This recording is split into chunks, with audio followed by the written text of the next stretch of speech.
So, dear student, welcome in Defense Academy. Today, going to start a new topic. The topic that is seed, its type, as well as the fruits. The chapter, this particular topic, we have introduced from the class +2, chapter number 2. Most important topic from this chapter, it is again the seed, its type, and the second subtopic is the fruit and its type. So what about the seed? We know that pollination takes place, there is a fusion of male and female gamete. Fusion of male and female gamete takes place. They ultimately form the zygote. When male and female gamete meet with each other, they will form a zygote. And so from where the seed originated in case of the plants. We have seen the structure of the ovule. Ovule consists of, you know the structure of ovule. It consists of like this. The stalk of the ovule is called funicle. Point of attachment of the ovule with the stalk is called hilum. A pore where the pollen tube emerge. Previous lecture we have discussed, that is called micropylar end. The opposite to that of that end is called chalazal end. And these are two outer protective covering, that is called outer as well as a inner integuments. And this is a structure that is called a nucellus. And inside there is a embryo sac. Embryo sac. Now, the question came in the NEET level, MNS level, all questions has been already arises. The stalk of the ovule is called. Point of attachment of the ovule with the stalk is called. Point where the pollen tube get inside, it is called. Opposite to that of the pollen tube, that is called. The two outer integuments and inner integuments. Now, the first question I have told you, the second I have told you, third and the fourth. An embryo sac. A typical embryo sac consists of how many cells, how many nucleus? The question came from that. So simple abbreviation, you simply say Cartoon Network. At which channel number? 78. Question क्या आता है dear students, यहाँ से हमारे पास बोल रहा हूँ NEET level में कि एक टिपिकल एम्ब्रियो सैक जो होता है उसके अंदर जो है कितने सेल और कितने न्यूक्लियस कंडीशंस पाई जाती है. तो आप लोगों ने याद रखना है CN cartoon network 78 number 7 cell और 8 न्यूक्लियस. तो आपको लोगों को यहाँ पे मार्क करना है. अब यहाँ पे जो हम लोगों ने पढ़ा, ये जो कंडीशन मैंने आप लोगों को बताया, यहाँ पे माइक्रोपाइलैंड की तरफ जो एग अपेटस पाया जाता है. पोलन ट्यूब जब पोलन ग्रेन्स को किया तो यहाँ पे मेल गैमेट के साथ फ्यूजन हो जाएगी. हम लोगों ने यहाँ पे एक टर्म हम बोल रहे हैं जाइगोट की फॉर्मेशन. और जो ओव्यूल है ये ट्रांसफॉर्म्ड हो जाता है into the seed. So seed हम पर्टिकुलरली, मैंने बेसिक चीज आप लोगों को बैक कंसेप्ट बताई. सीड क्या है? सीड लिखा हुआ है a seed is a fertilized ovule formed inside the fruit. fertilized ovule से बना हुआ होता है. और क्वेश्चन आता है कि after fertilisation, post fertilisation event का क्वेश्चन भी बन जाता है. यहाँ पे आपको हेडिंग भी दिया हुआ है हम लोगों ने, पोस्ट फर्टिलाइजेशन इवेंट. तो ओव्यूल जो है वो किस में ट्रांसफॉर्म हो जाता है? Ovule transform into the seed. और यहाँ पे अगला टॉपिक जो हम बताएंगे, यह फ्रूट्स लिखा हो इनसाइड. सीड्स जो है फ्रूट्स इनसाइड होते हैं. पोस्ट फर्टिलाइजेशन में जो ओवरी होती है, राइपेंड ओवरी, वो किस में ट्रांसफॉर्म हो जाती है? फ्रूट। ये फाइनल प्रोडक्ट है सेक्सुअल रिप्रोडक्शन का। Got it? नाउ हमारे पास आता है आगे स्ट्रक्चर ऑफ द सीड। आप सामने देखो, आपके सामने दो दो तरह के सीड्स होते हैं, डाइकॉट और मोनोकॉट। जो हमारे पास एंजियोस्पर्म फ्लावरिंग प्लांट है, उनको दो क्लासेस में डिवाइड करा होता है, डाइकॉट जिनमें दो कॉटलीडन होते हैं, और मोनोकॉट जिनमें सिंगल कॉटलीडन आपके सामने जो दिख रहा है। डाइकॉट और monocot seeds, it consist of the dicot seed consist of seed coat, cotyledons और एम्ब्रियो एक्सिस। ठीक है, जो आपके सामने डायग्राम बताई हुई है। सिंपली ये जो हमारे पास, अगर हम उसको एक और छोटी सी इलैबोरेट डायग्राम्स करके डिस्कस करें आप लोगों को इस तरीके से, कोई भी आपने पी आलमंड का भिगोए हुए पी आप देखे होंगे तो आप लोगों ने स्ट्रक्चर देखी होगी। ये हमारे पास जो डायग्राम दिख रही है जिसको मैं हाईलाइट कर रहा हूँ, इसको हम बोलते हैं एम्ब्रियोनल एक्सिस। एम्ब्रियोनल एक्सिस को और हम इस नाम से जानते हैं टेजिलम। इस नाम से टेजिलम। अब आप देख रहे हैं यहाँ पे आपको एपिकोटाइल दिख रहा है और दूसरा लिख रहा है हाइपोकोटाइल। कॉटलीडन तो ये जो पोर्शन जो मैं आपको हाईलाइट कर रहा हूँ, ये कॉटलीडन है। बाहर जो कवरिंग है वो, उसको हम बोल देंगे। कहाँ से बनते हैं ये भी बताऊंगा, कहाँ बनते हैं ये। नाउ एपिकोटाइल क्या है? एपिकोटाइल जो एम्ब्रियोनल एक्सिस जिसको टेजिलम बोला हम लोगों ने, यहां से इससे ऊपर की तरफ जो स्ट्रक्चर है, ये वाली स्ट्रक्चर जो है वो गिव राइज करती है plumule. Plumule give rise to shoot system, याद रखना। और जो स्ट्रक्चर है, यहाँ पे ये स्ट्रक्चर जब इमर्ज होती है तो इसको हम बोलते हैं रेडिकल। रेडिकल जो है बाद में किसको करती है? It give rise to roots. So what is the epicotyl, what is the hypocotyl? Alphabetically पहले आता है और एच बाद में आता है। एम्ब्रियोनल एक्सिस से जो ऊपर की तरफ स्ट्रक्चर है प्लीम्यूलर की तरफ, इस पूरे रीजन को हम बोल देते हैं क्या? क्या? Epicotyl. Right, embryonal axis end portion है एपिकोटाइल, और हाइपोकोटाइल एम्ब्रियोनल एक्सिस के जो पोस्टीरियर एंड की तरफ पोर्शन को बोलते हैं क्या? कोटाइल। ठीक है जी। हम क्या पढ़ा? सीड कहाँ से बना? बोला कि सीड बना है राइट ओवरी या ओब्यूल से ट्रांसफॉर्म हुआ। ऑप्शन हमारे पास होगी सीड ऑब्टेन फर्टिलाइजेशन। सेकेंड हमारे पास क्वेश्चन मैंने बोला from where the fruit arises, it arises from the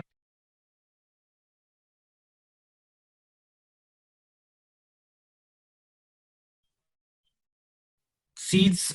हम लोगों को पता है सीड्स आर मोस्टली, हम लोगों ने शेयर करा था, सीड्स जो होते हैं दो दो तरह के सीड्स होते हैं। कौन कौन से? डाइकॉट और मोनोकॉट सीड्स। अब सीड पार्ट हम लोगों ने पढ़े, इट कंसिस्ट ऑफ और एम्ब्रियोनल एक्स। अब जो हमारे पास जो अब क्वेश्चन आता है कि जो सीड कोट है वो कहाँ से बनते हैं। हमने पीछे अभी डायग्राम पढ़ी ओब्यूल की। जो सीड कोट जो है वो हमारे पास टेस्टा और टेगमन होते हैं। सीड कोट टेस्टा और दूसरा हमारे पास होता है टेगमन।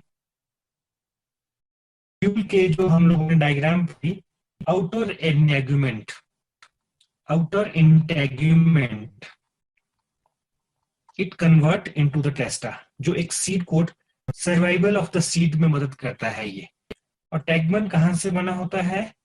ये इनर इंटेगुमेंट से बना होता है, इनर इंटेगुमेंट से बना होता है। तो प्रोटेक्शन ये है हमारे पास। Cotyledons are simply generally thick and swollen due to the storage of food. ये जैसे हम लेग्यूम्स का बटर में देखते हैं, पी में देखते हैं, हम ग्राम में देखते हैं, ब्लैक ग्राम में, तो आप लोगों ने पोर्शन होता है, उस व्हाइट पोर्शन को हम क्या बोलते हैं? वी जस्ट सिंपली से द कॉटलिडेंस। क्या बोलते हैं हम इसको? कॉटलिडेंस। बात हमारे पास डाइकॉट सीट की, बात करते हैं मोनोकॉट सीट की। अगर आप मोनोकॉट सीट की डायग्राम के साथ यहाँ पे भी देखें, मैं बताऊं, इनमें जो सिंगल कॉटलिडन पाया जाता है, और यहाँ पे जो मेजर पोर्शन भुट्टा खाया, मिल्क खाया होगा, और खाया तो आप देखा होगा, तो जो पोर्शन होता है उस पोर्शन को बोलते हैं हम एंडोस्पर्म। एंडोस्पर्म जो फूड लेटेंट टिश्यू होता है, और यहाँ से क्वेश्चन आता है what is the ploidy of endosperm. हमेशा एंजियोस्पर्म की एंडोप्लाइडी होती है 3n।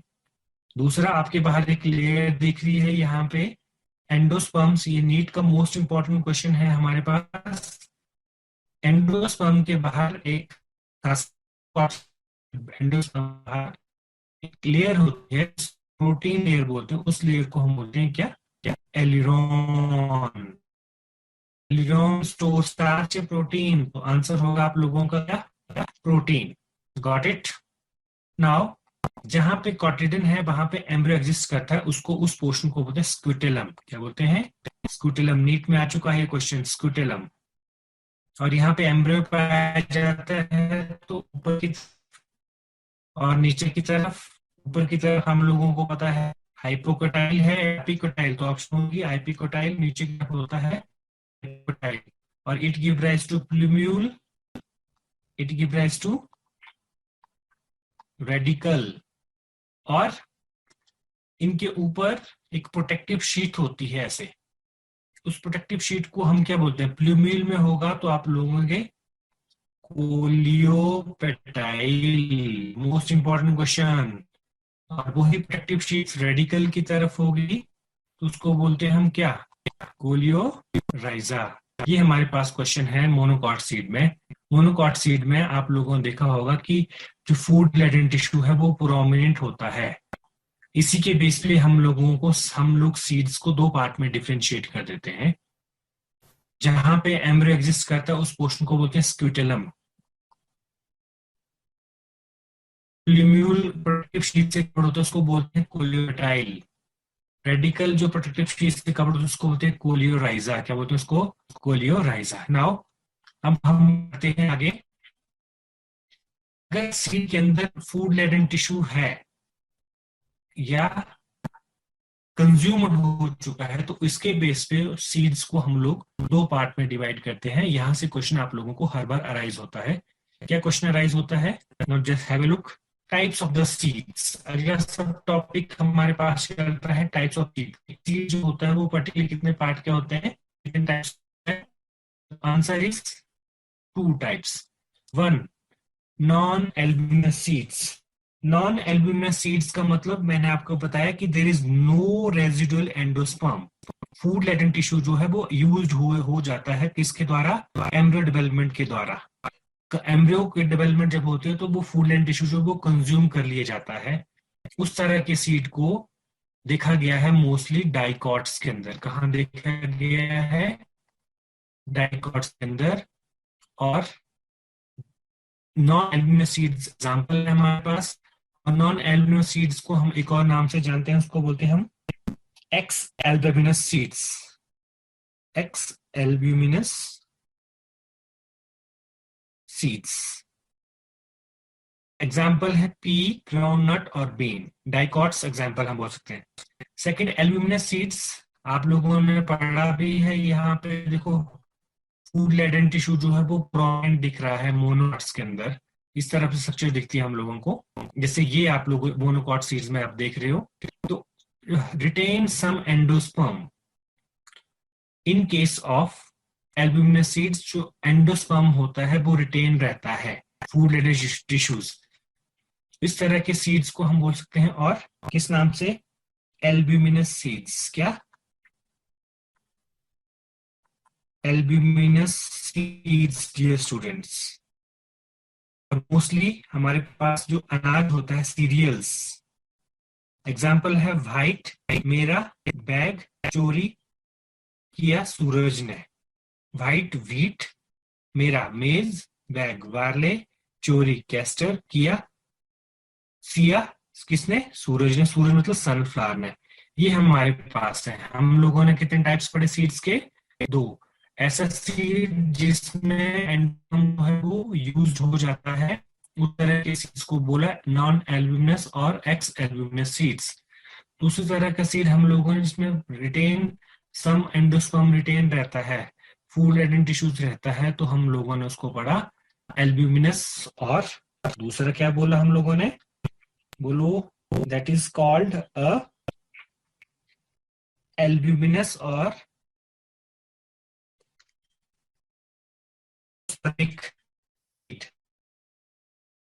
एंडोस्पर्मिक सीड भी बोलते हैं इसको, और इसको नॉन एंडोस्पर्मिक सीड भी बोलते हैं,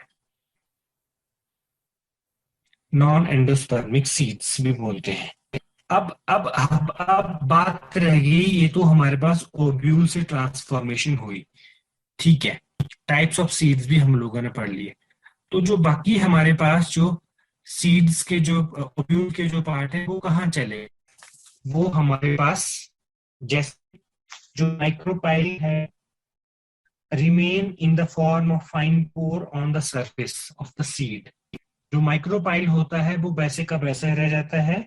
जो फ्यूनिकल होता है, stock of the ovule, funicle जो होता है डियर स्टूडेंट्स, वो क्या बन जाता है, stock of the seed, stock of the seed बन जाता है वो, ठीक है जी। ये हमारे पास है। अब अगला हमारे पास जो इसमें हमें एक इंपॉर्टेंट क्वेश्चन बनता है, ये अगर आप देखेंगे डिफरेंट एग्जामिनेशंस में हमारे पास ये क्वेश्चन बना है, क्या है, बट इज अ पेरिस्पर्म। आपके पास क्वेश्चन आता है ये इस फॉर्मेट से, पेरिस्पर्म कहाँ कहाँ किन किन जगह पे देखिए, हम कहाँ कहाँ के एग्जाम्पल है, और पूछा जाता है कि पेरिस्पर्म जो बनती है वो किससे बनती है, out integument, inner integument, nucellus या एम्ब्रियोसैक से। तो आप किसके ऊपर मार्क टिक करोगे, न्यूसेलस के साथ। जैसे ब्लैक, काली मिर्च और चुकंदर में हम लोग देखते हैं कि जो उनके बीज में रेमिनेट्स परसिस्ट रहते हैं, उसको हम बोलते हैं पेरिस्पर्म। तो दो क्वेश्चन यहाँ से राइज होते हैं नीट के, डिफरेंट नीट प्रीवियस ईयर्स में हमारे पास यहाँ से क्वेश्चन आ चुका है। ब्लैक पेपर और बीट इज एग्जाम्पल पेरिस्पर्म, और इनमें जो किसके रेमिनेंट्स रहते हैं, रेमिनेंट्स ऑफ न्यूसेलस रहते हैं, ठीक है जी। इंटेगुमेंट्स मैंने आप लोगों को बता दिया, ये सीड कोट बताते हैं, सीड कोट मैंने आप लोगों को बता दिए क्या होते हैं, आउटर बोलेंगे टेस्टा, और इनर पोर्शन क्या बोलते हैं हम डियर स्टूडेंट, टेगमन्स। माइक्रोपाइल वैसे का वैसा रहता है, इसके थ्रू क्या हो जाता है, वाटर और एयर की एंट्री जो है वो जब सीड जर्मिनेट होता है उस टाइम पे हमारे पास ये प्रोसेस जो है वो उनके द्वारा जो है वो मेडिएट या फैसिलिटेट की जाती है। गॉट इट, इंपॉर्टेंट था। नेक्स्ट, सीड डॉर्मेंट रहते हैं, फेबल कंडीशन में जर्मिनेट होते हैं, आप लोगों को पता है। जब भी सीड, जब हम ग्रो करते हैं, सीड जर्मिनेट होता है, तो यहाँ से क्वेश्चन आता है कि मोस्ट इंपॉर्टेंट क्वेश्चन आता है, क्लास +1 टॉपिक से आता है। तो जब एक सीड जर्मिनेट होता है, सबसे पहले कौन सी प्रोसेस होती है, इम्बाइबिशन। इम्बाइबिशन प्रोसेस जो है वो वहां पे होती है सीड जर्मिनेशन के दौरान, डिफ्यूजन, ऑस्मोसिस नहीं, वहां पे हमारे पास ऑप्शन मार्क करना है आप लोगों ने, imbibition process. Seed inactive stage में रखता है, इनएक्टिव स्टेज को हम बोल सकते हैं डोरमेंट स्टेज में। जैसे कंडीशन आएगी तो सीड जो है वो क्या हो जाता है, ग्रो हो जाता है। अब अलग अलग जगह पे अगर हम देखेंगे एडवांटेजेस, अब हमने बहुत बताए होंगे, ये हमारे पास pollination and fertilization are independent of water, seed formation is more dependable, इन चीजों के ऊपर डिपेंड रहती है। दूसरा, better strategy for dispersal to new habitats, it help the species to colonize in the other area. A third, they have food reserves so that the young seedlings are nourished until they are capable of photosynthesis. Synthesis, photosynthesis, got it. ये हमारे पास कुछ इसके advantages seeds के, कि seeds जो है वो क्या क्या काम कर सकता है और कैसे कैसे काम करता है। अगला,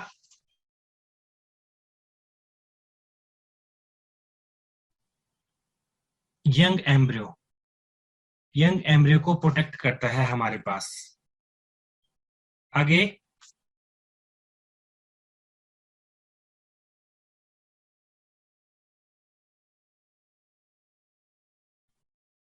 next, being product of sexual reproduction, they generate new genetic combination in the variation। और अगला हमारे पास है dehydration and dormancy of mature seed are the crucial for the storage. जब एक सीड, जब हम देखते हैं अगर हम उसको ड्राइनेस नहीं रखेंगे, उसको प्रॉपरली सनलाइट नहीं देंगे, तो वो खराब भी हो सकता है। तो इसको हम अगर इसको प्रॉपरली डिहाइड्रेट करेंगे तो वो इनएक्टिव स्टेज में भी चला जाएगा, और it can be use for food throughout the year and also raise the crop in the next season में हमारे पास। ये तो बहुत सारे एडवांटेजेस आपके सामने सीड्स के हम लोगों ने देखे। और क्या हम इसके बारे में पढ़ सकते हैं, ये बताया हुआ है बायोबिलिटी की, सीड्स कितने समय तक जिंदा रह सकता है, कहाँ कहाँ पे कैसे कैसे कंडीशंस में लिखा है। कुछ स्पीसीज में seed lose viability within the few months, और कुछ में बहुत सालों तक। Example, the some seed can remain alive for 100 years. The oldest is at Lupinus, Arctic tundra regions में हमें, जहाँ पे बहुत सारी बर्फ होती है। तो ओल्डेस्ट कहाँ देखा हम लोगों ने, यूपिन। एमएनएस में बहुत सारे क्वेश्चन ऐसे पूछे जाते हैं हमारे पास, नीट लेवल के क्वेश्चन अब तो रिफाइंड तरीके से पूछे जा रहे हैं, तो हमें ये पढ़ने पड़ेंगे। 2000-year-old वाइएबल सीड किसका देखा गया जी, डेट पाम, फोइनेक्स जैक्टिलिफेरा। ठीक है, ये हमारे पास डिस्कवर्ड कहां से हुए, archaeological excavation of King Herod palace near the Dead Sea. हम जो पढ़ेंगे, हम जो भी हमारा एम रहेगा आप लोगों को पढ़ाने का, that totally based upon the NCERT. NCERT का पूरा एक्सट्रैक्ट हम लोग आप लोगों को देंगे, line to line memory frame के साथ। क्वेश्चन कहाँ से आ सकता है, किस तरीके से क्वेश्चन जो है वो अराइज किया गया है, और कैसे अगला फ्रेम आएगा, वो हम आप लोगों को पूरी की पूरी जो है वो डिटेल्ड तरीके से आप लोगों को पढ़ाएंगे। नेक्स्ट हमारे पास आता है second topic, that is which one, fruit. तो फर्टिलाइजेशन के बाद एक ओवरी जो है वो ट्रांसफॉर्म हो जाती है, ovary develop into the fruit, और इस प्रोसेस को फर्टिलाइजेशन, पोस्ट फर्टिलाइजेशन इवेंट के अंदर लेके आते हैं, और वो एक फ्रूट में कन्वर्जन हो जाती है, लिखा भी है। अब फ्रूट हमारे पास, जो फ्रूट की वॉल होती है, आप लोगों को पता है फ्रूट की वॉल को बोला गया है dear student, that is called pericarp. ठीक है, wall of the fruit is called pericarp. अब ये पेरिकार्प अगर आप होती है तो ये तीन तरह की हो जाती है अगर वो फ्रूट फ्लैशी होगा। Outer one is called exocarp, middle one is called mesocarp, और inner most is called endocarp. Pericarp कितने पार्ट में डिवाइड करी जाती है, 3। पहला क्वेश्चन तो आपको यही आ जाता है कि फ्रूट जो है वो कहाँ से बनता है, तो ओवरी से या ओव्यूल से, ऑप्शन होगी हमारे पास। दूसरा क्वेश्चन बनता है कि फ्रूट की वॉल को क्या बोला जाता है, that is called pericarp. Fleshy है तो कितने पार्ट में डिवाइड करेंगे, 3। ठीक है, हमारे पास एक तो क्वेश्चन ये हमारे पास अराइज होता है। अब लिखा भी गया है कुछ में फ्रूट जो होते हैं वो एपिकार्प, मीजोकार्प और एंडोकार्प।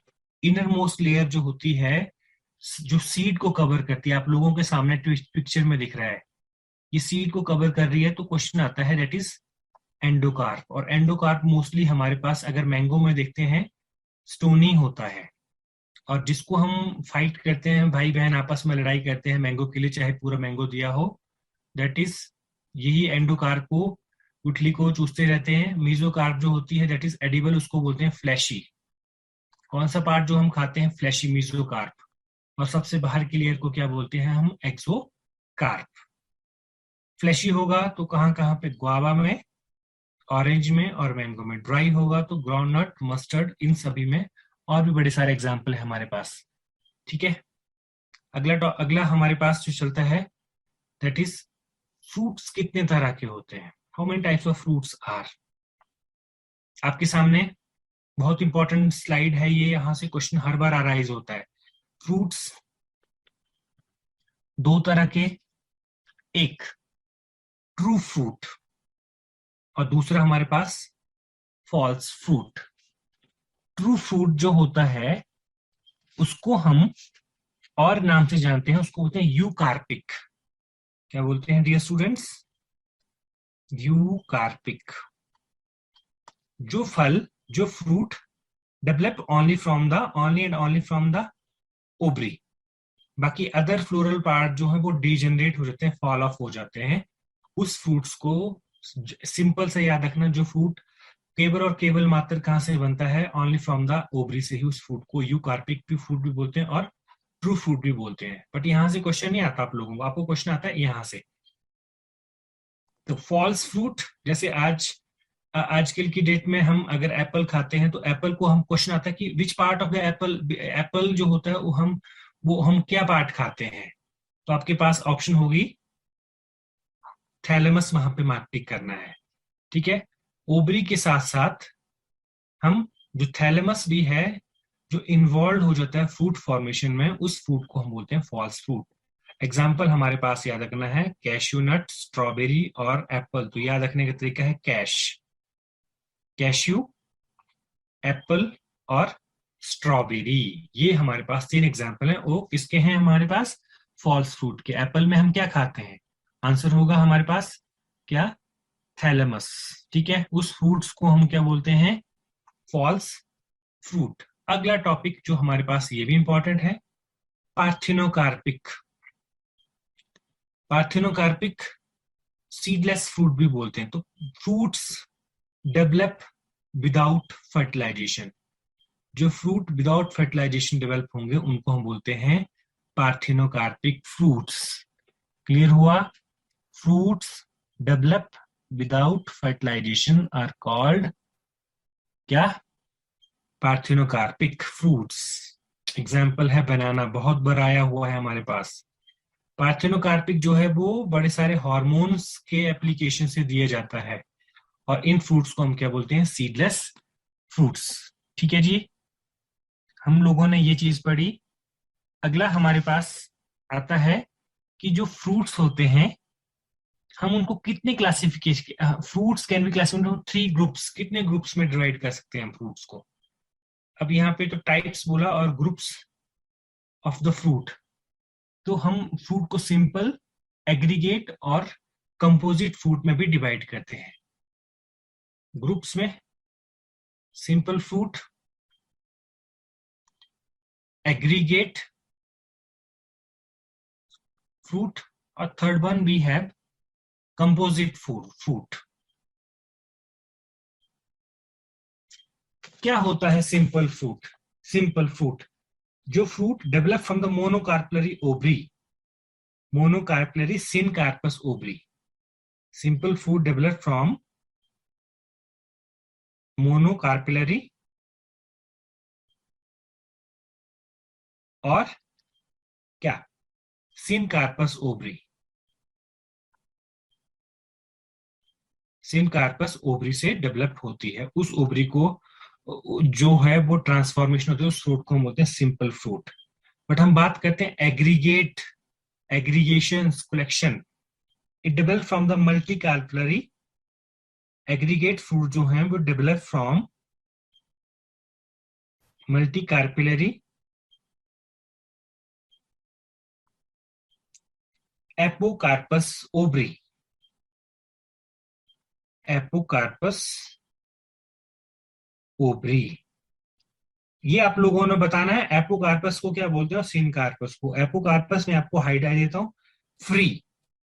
जैसे हमने पॉलीपेटलस और गैमोपेटलस और गैमोसेप्लस और पॉलीसेप्लस कंडीशन पढ़ी है, वैसे ही ओवरी के पार्ट अगर फ्री होंगे, फ्यूज होंगे, तो फ्री होंगे तो एपोकार्पस और फ्यूज होंगे तो syncarpous. Aggregate fruit develop from the multi carpellary apocarpous ovary से। और बात रही कंपोजिट फ्रूट, थर्ड कैटेगरी जो है कंपोजिट फ्रूट जो है develop from the complete inflorescence.